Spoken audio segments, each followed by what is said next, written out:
Bonjour à tous, bienvenue pour cette nouvelle édition sur Monaco Info. Tout de suite, les grands titres de votre journal. Nous ouvrirons ce journal avec la conférence de presse mensuelle du gouvernement. Ensuite, nous fêterons les 100 ans d'une pensionnaire de la résidence Giom de la Fondation Hector Auto. Et enfin, vous découvrirez le tout nouveau défi de la marque Venturi avec la mission Africa. Mais avant d'ouvrir ce journal, parlons d'abord de cet appel aux dons lancé par la Croix-Rouge monégasque.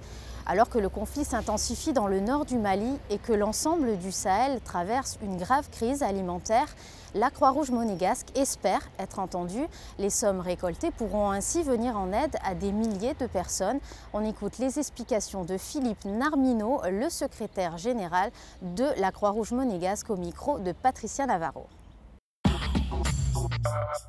Lorsqu'il y a des troubles et des conflits armés, évidemment, ça provoque des mouvements de population.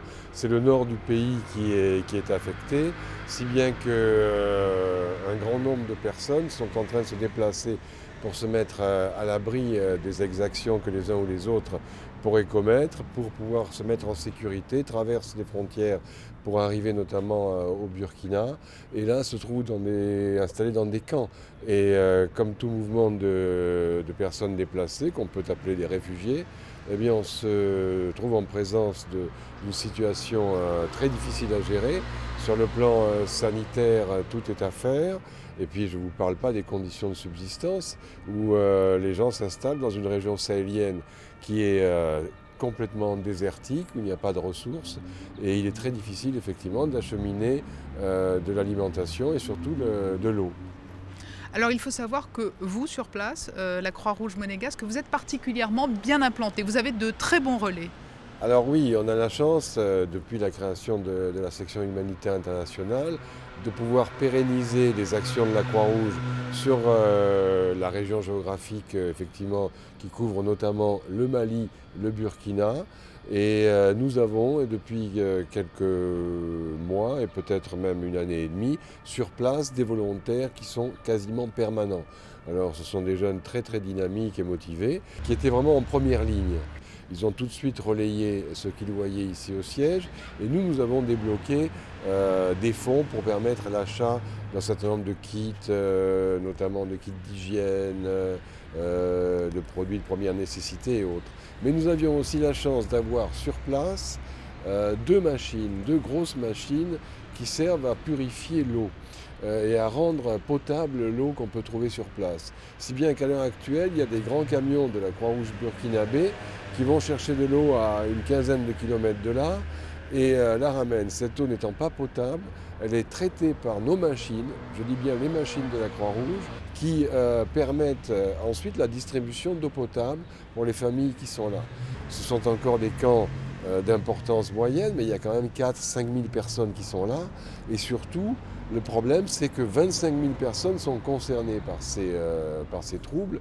Ça veut dire que potentiellement, les 4 000 personnes réfugiées peuvent se trouver 8 000 et demain 12 000 ou encore 18 000. Vous voyez, donc il faut se préparer à agir dans le proche avenir. Comme je vous le disais dans les titres, on ouvre donc ce journal avec le compte-rendu de la conférence de presse du gouvernement. Le Conseil stratégique pour l'attractivité et l'exécution du budget 2012 ont été abordés ce mardi. Plus de précisions avec Fabien Bonillard. Le CSA, le Conseil stratégique pour l'attractivité, créé il y a un an, est un lieu de réflexion composé d'une quarantaine de personnes.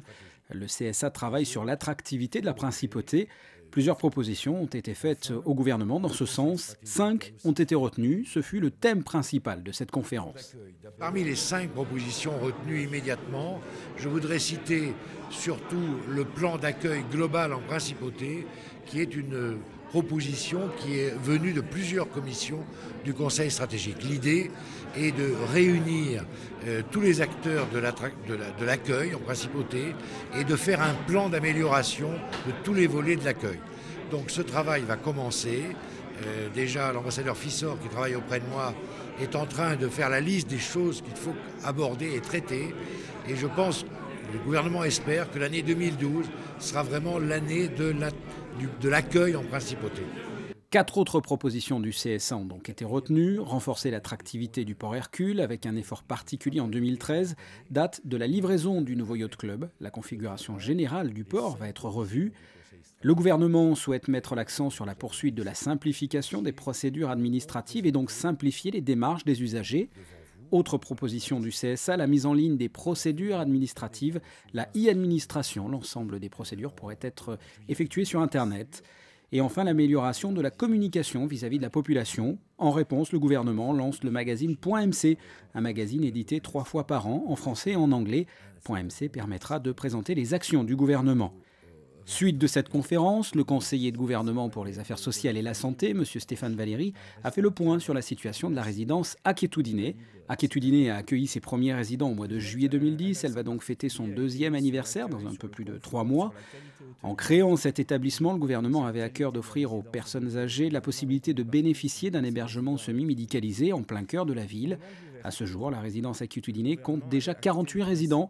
Le gouvernement princier envisage l'ouverture d'un étage, le dernier étage encore libre, dans les toutes prochaines semaines, soit une mise en fonctionnement de la résidence en capacité totale de 70 lits. Et enfin, le Conseil de gouvernement pour les finances et l'économie, Marco Piccinini, a présenté la clôture prévisionnelle de l'exercice budgétaire 2011. À noter qu'une évolution satisfaisante des recettes et une maîtrise des dépenses permet d'anticiper un excédent de dépenses contenu de l'ordre de 52 millions d'euros. Et sachez que vous pourrez retrouver l'intégralité de cette conférence de presse mardi à 22h30 et mercredi 10h30. Un résumé, quant à lui, vous sera proposé mercredi après le journal de 19h. L'événement Job aura lieu ce mercredi de 15h à 19h au Théâtre Princesse Grace en présence du ministre d'État Michel Roger. Cet événement a pour objectif d'informer les jeunes sur les opportunités en principauté, bourse d'études, formation supérieure ou bien démarches administratives. Et dans un tout autre registre à présent, entourée de ses proches, une pensionnaire de la résidence Giom de la Fondation Hector Otto a soufflé sa 100e bougie. Elle s'appelle Madeleine Gora et depuis 20 ans que la résidence Giom existe, c'est la 4e femme centenaire. Le directeur Jérôme Breton revient sur son parcours de vie insolite. Madame Gora, Madeleine, a eu un parcours atypique puisqu'elle est née en Égypte, à Alexandrie, donc en mars 1912. Et puis dans les années 60, par rapport à la carrière professionnelle de son époux, ils ont quitté donc ensemble l'Égypte et ils ont parcouru le monde entier puisqu'ils sont d'abord allés aux États-Unis, puis en Thaïlande, au Koweït, en Angleterre, en Grèce, avant aussi un petit séjour sur Monaco qui les a particulièrement séduits. Et ils ont donc décidé, au moment de leur retraite, au début des années 80, de s'installer définitivement sur la principauté. Madeleine Gora a donc célébré son 100e anniversaire à la résidence Giom, entourée des siens. Christine Datomel l'a rencontrée. Le bon Dieu ne veut pas en moi, il faut croire. Une rencontre emplie de rire et de bonne humeur. Madeleine Gora a 100 ans, mais lorsque vous la rencontrez, la magie opère tout de suite. Vous oubliez son âge et ne retenez plus que son sourire et ses yeux pétillants. C'est la grand-mère idéale que tout le monde aimerait avoir. Pleine de vie et d'humour, Madeleine Gora respire la bonté. Nous avons voulu connaître son secret, sa fontaine de jouvence. J'ai fait des exercices, de la natation, du cheval, du tennis et pas mal de courses à pied. Du yoga aussi? Et du yoga poussé. C'est-à-dire que je suis arrivée à faire tous les exercices du yoga. C'est ce qui m'a sauvé, ça, le yoga. Et puis aussi des friandises, non? J'ai cru comprendre. Non, pas beaucoup, pas beaucoup. Moi, je suis végétarienne depuis un bon moment et ça me va très bien. J'aime pas manger les animaux, je les respecte trop. C'est après être venue en vacances en principauté que Madeleine Gora et son mari posent définitivement leur valise en 1985 à Monaco. Ici, j'ai trouvé la paix, la gentillesse, la tranquillité. C'est beaucoup. Bon anniversaire. Le couple intégrera la Fondation Hector Otto et la résidence Giom le 1er mai 2004. Son mari décédera 2 ans plus tard, lui laissant 2 fils, Serge et Xavier, 2 petites filles et une famille aimante. C'est une femme qui a toujours donné beaucoup. Quand on était gamin, elle s'est occupée de nous un maximum. Elle essaye de s'occuper de nous maintenant, même que ça serait à nous de nous occuper d'elle. J'ai connu tante Madeleine quand j'avais 4 ou 5 ans. Ils sont venus s'installer au Liban, dans notre immeuble, 2 étages au-dessus. Et Madeleine est la cousine germaine de papa. Et après l'école, comme maman travaillait et que Madeleine était femme au foyer, je montais toujours chez elle à faire mes devoirs, écouter ses histoires, etc. Elle m'a appris pas mal de choses, entre autres comment faire un lit d'infirmière bien serré. Ensuite, elle me racontait des histoires. Elle m'a appris à faire des mouvements de yoga, elle me racontait ses voyages, etc. Que dire de plus sur Madeleine Gora, à part qu'elle aime les fleurs et son chat, le célèbre Poussy, qui est devenu au fil des ans la mascotte des pensionnaires. Et quand nous demandons à cette femme extraordinaire ce que l'on peut lui souhaiter pour la suite, écoutez sa réponse. Que mes enfants aillent bien, qu'ils fassent leur vie bien et qu'ils gardent un bon souvenir de leur mère. C'est tout. Et toujours en bref, dans l'actualité, la Fédération monégasque de bobsleigh fête ses 25 ans cette année. À cette occasion, rappelons que Monaco s'était placé en 3e position en 2010 lors d'une étape de la Coupe du Monde de bobsleigh à 2. Et qu'en janvier dernier, Rudy Rinaldi et Jérémy Thor décrochaient la médaille de bronze lors des Jeux Olympiques de la jeunesse à Innsbruck. À l'occasion du salon Ever, Venturi en profitait pour annoncer son prochain défi, et pas des moindres puisqu'il s'agit d'un raid africain. En effet, c'est parti pour la mission Africa tout au long du mois de mai, à bord d'un véhicule électrique sans aucune assistance sur le parcours. Un challenge au profil aventurier. Reportage. Qui a dit que sport automobile ne rimait pas avec écologie? Ce n'est certainement pas Venturi qui lui préfère défier l'environnement. Après Shanghai-Paris, Venturi s'attaque désormais à l'Afrique australe. Le 4e opus des Venturi Global Challenge présente son prochain record, Mission Africa, pour le mois de mai. Un périple de plus de 5000 km parcouru en véhicule électrique sans la moindre assistance. Les recharges s'effectueront au gré des rencontres dans des régions riches en énergie hydroélectrique grâce à de nombreux barrages. Le véhicule a été tout particulièrement équipé pour relever le défi. C'est un véhicule, comme vous voyez, qui est une camionnette. On n'est pas là pour faire de l'esbrouf en Afrique, on est plutôt là pour aller au contact, justement. C'est une année particulière, c'est l'année de l'énergie pour tous. Et donc, nous souhaitions, pour cette occasion, aller là-bas, amener des personnes dans le véhicule, faire connaître l'électrique. Et donc, voilà, c'est notre démarche avec ce véhicule, qui est donc un véhicule identique à ceux, par exemple, de la Poste à Monaco. Et donc, c'est effectivement la seule différence, c'est qu'il a quelques batteries de plus pour avoir une autonomie de près de 500 km.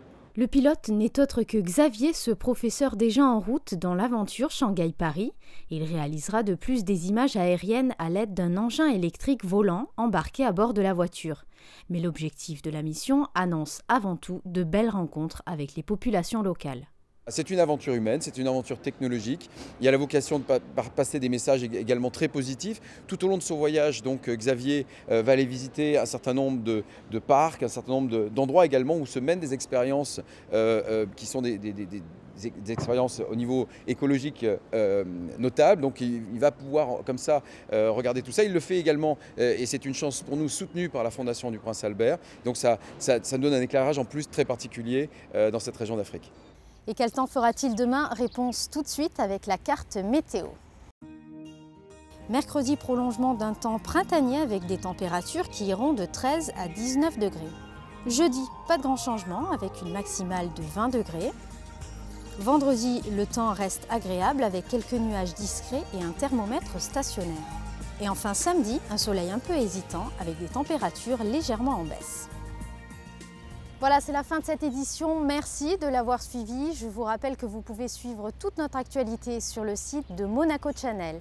Tout de suite, retrouvez les films projetés cette semaine avec le magazine cinéma de José Sacré, suivi d'un récit du deuxième week-end du Printemps des Arts Monte-Carlo, dédié aux tambourins et aux œuvres médiévales. À très bientôt sur Monaco Info.